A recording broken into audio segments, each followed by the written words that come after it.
Hello everyone, welcome to my channel. चला तर बघूया वरणबट्टी कशी बनवायची. तर त्याच्यासाठी तुम्ही गव्हाचं पीठ घ्यायचं आहे आणि 2 वाट्या गव्हाच्या पिठाला तुम्ही 1 वाटी रवा टाकायचा आहे.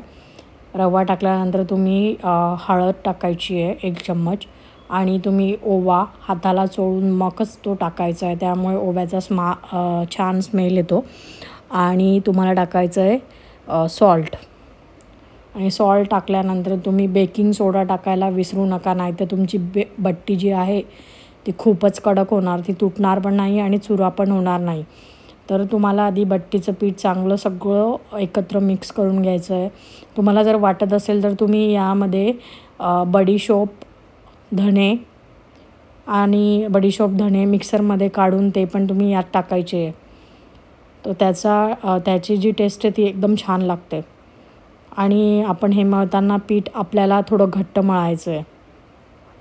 आणि तुम्हाला माहिती आहे वरणाची रेसिपी ते मी आधी शेअर केलेली आहे. वरण एकदम सिंपल पद्धतीने, याच्यात फक्त हळद, मीठ आणि तेल टाकायचं आहे. आणि बट्टीचं पीठ तुम्हाला रेस्ट होऊ द्यायचं आहे 10 ते 15 मिनटं. आणि नंतर तुम्ही काय करायचं आहे, डायरेक्टली तुम्ही त्याचे गोळे बनवायचे. या बट्टी बनवायच्या वेगवेगळ्या पद्धती आहे, बट जी खानदेशामध्ये फॉलो होते ती हे एक पद्धत आहे. तर तुम्ही ही जी बट्टी आहे तुम्ही स्टीमवर पण वाफवू शकतात आणि कुकरमध्ये वाफवू शकतात किंवा पाण्यामध्ये सुद्धा उकळू शकतात. Depends on your choice.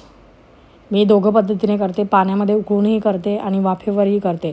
जर तुम्हाला टाईम वाचवायचा असेल तर तुम्ही कुकरमध्ये करा, म्हणजे तुमची वेळ वाचेल आणि तुमचा स्वयंपाक खूप लवकर होणार. त्यामुळे हे बघा, मी बट्टीचे गोळे रेडी करून ठेवले. त्याच्यानंतर माझा कुकरचा डब्बा होता, कुकरमध्ये लावायचं. त्या डब्याला मी ऑइल लावलं आणि त्यामध्ये जेवढ्या बट्ट्या केल्या तेवढ्या सगळ्या बट्ट्यांच्या मी अरेंजमेंट केली आहे, तुम्ही बघू शकतात. आणि जर ही बट्टी जर तुम्हाला पाण्यात उकळवायची असेल तर तुम्ही तेही करू शकतात. पण बट्टी टाकताना आधी पाण्याला पूर्ण उकळी येऊ द्यायची, मगच त्याच्यामध्ये बट्टी टाकायची. आणि हा जो बट्टी आपण बनवली होती ती पाण्यामध्ये खूप फुलते, म्हणजे मोठी होते. जर तुम्ही सोडा जास्त टाकला असेल तर, नाही तर ती एकदमच अशी कडक होणार. तर त्या डब्यामध्ये सगळ्यात आधी आपण खाली वरण लावून घ्यायचं आहे. वरण मी सांगितलं कसं बनवायचं आहे, फक्त हळद, मीठ आणि तूप हे तुम्हाला टाकायचं आहे. मी यात वरणाचा डब्बा ठेवला आणि जी बट्टी आपण अरेंज करून घेतली होती ती सगळी बट्टी इथे मी ठेवली आहे. आणि लिंबू टाकायला विसरू नका, नाहीतर कसं होतं की लिंबू नाही टाकलं की कुकर घाण होतं. त्यामुळे आणि त्याला शिट्टी करून घ्यायची, आपल्याला 7 ते 8 शिट्ट्या करून घ्यायच्या आहे. आणि तुम्हाला माहिती आहे वरणबट्टी, खानदेशामध्ये वरणबट्टीसोबत वांग्याची भाजीच करतात. अस्सल टेस्ट तेव्हाच येते. तर वांगी बारीक चिरून घ्यायची आहे. तुम्हाला ज्या पद्धतीने हवे त्या पद्धतीने तुम्ही चिरू शकता. आणि त्याच्यामध्ये सॉल्ट टाकायला विसरू नका, नाही तर वांगे काळे पडतात. लसूण, हिरव्या मिरच्या, अद्रक, कोथिंबीर, हळद आणि जिरं हे तुम्हाला मिक्सरला वाटण करून घ्यायचं आहे. ही अस्सल खानदेशी गावरान पद्धत आहे की ह्या पद्धतीने वांग्याची भाजी करायची आहे. पण ह्या पद्धतीला मी माझ्या आईचा सिक्रेट मी यूज केला आहे, की जी याला थोडा ट्विस्ट देते. सगळ्यात पहिले याला मोहरीचा तडका द्यायचा आहे. मोहरीचा तडका दिल्यानंतर तुम्ही त्यामध्ये मोहरीचा तडका छानपैकी देऊन घ्यायचा आहे.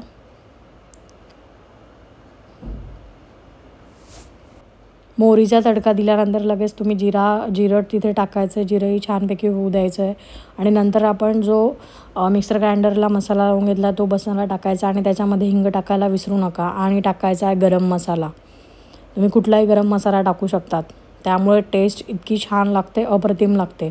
आणि आपल्याला त्याच्यामध्ये जी वांगे आपण स्वच्छ धुवून घेतली मिठाच्या पाण्याने ती टाकायची आहे. आणि ती टाकल्यानंतर तुम्हाला काय करायचं आहे, त्याच्यामध्ये पाणी टाकायचं आहे, थोडंच पाणी टाकायचं आहे. आणि दुसऱ्या साईडला आपली बट्टी रेडी झाली आहे 7 ते 10 शिट्ट्या करून. आणि हे बघा, तुम्ही बघू शकतात की आपली बट्टी आता रेडी झाली आहे. तर त्या दुसऱ्या साईडला आपलं वांगं पण शिजतं आहे. वांग्यासाठी तुम्हाला स्लो गॅसवर 4 ते 5 शिट्ट्या करून घ्यायच्या आहे. आणि पाणी थोडं कमीच टाकायचं, जास्त टाकलं की ते एकदम पानसट होईल आणि कमी टाकलं तर भाजी जळून जाणार. त्यामुळे तुम्हाला ॲटलिस्ट 1 ते 2 वाटी पाणी टाकायचं बस. हे बघा, आपल्या बट्ट्या किती फुगल्या आहे आणि आतून बघा किती मस्तपैकी त्याला आकार असा आलेला आहे. तर सगळ्या बट्ट्या व्यवस्थित कापून घ्यायच्या आहे. आणि तुम्हाला त्या बट्ट्या तुम्हाला डीप फ्राय करायच्या आहे. ऑइल चांगलं गरम झाल्यानंतरच तुम्हाला बट्ट्या टाकायच्या आहे. सो सगळ्या बट्ट्या टाकून झाल्या आणि नंतर बघा मी तुम्हाला दाखवते क्रिस्पी होईपर्यंत त्याला चांगल्या गरम तेलामध्ये तुम्हाला तळून घ्यायच्या आहे.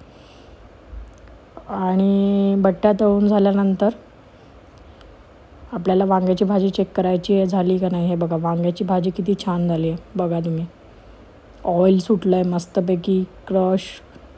फायनली आपलं ताट रेडी आहे. आणि आपण आता बघा बट्ट्या किती क्रिस्पी दिसतात आहे. या बट्ट्याचं पीठ जर तुम्हाला दळायचं असेल तर तुम्ही काय करायचं की त्याच्यामध्ये तुम्हाला मकासुद्धा टाकावा लागेल. जर तुमच्याकडे जर गिरणी असेल तर तुम्ही तोही ऑप्शन ॲवेलेबल असेल तर तुम्ही ते तसं करा. कारण की त्यामुळे ज्या बट्ट्या आहेत त्या एकदमच टेस्टी होतात. आमच्या म्हणजे जे आहे खानदेश किंवा या साईडला त्या साईडला मका ऑलमोस्ट यूज करतात त्यामुळे क्रंचीनेस येतं आणि खूप छान लागतं. आपण बट्टी चुरून झाली आहे आपली. आणि बट्टी चुरून झाल्यानंतर त्यावर वरण आणि गरम गरम वरणावर तूप टाकायचं आहे. साईडला वांग्याची भाजी घ्यायची आहे. आणि ही वरणबट्टी खाताना तुम्हाला काय करायचं आहे चांगलं वरण आणि बट्टी एकत्र करून घ्यायचं आणि त्याच्यामध्ये थोडा वांग्याच्या भाजीचा बाईट घ्यायचा आणि मग बघा खाऊन कशी वरणबट्टीला चव येते. खूपच छान झाली होती बट्टी. तुम्ही नक्की ट्राय करून बघा.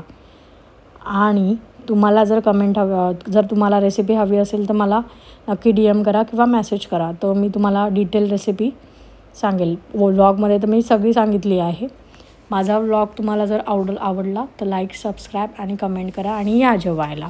Thank you for watching.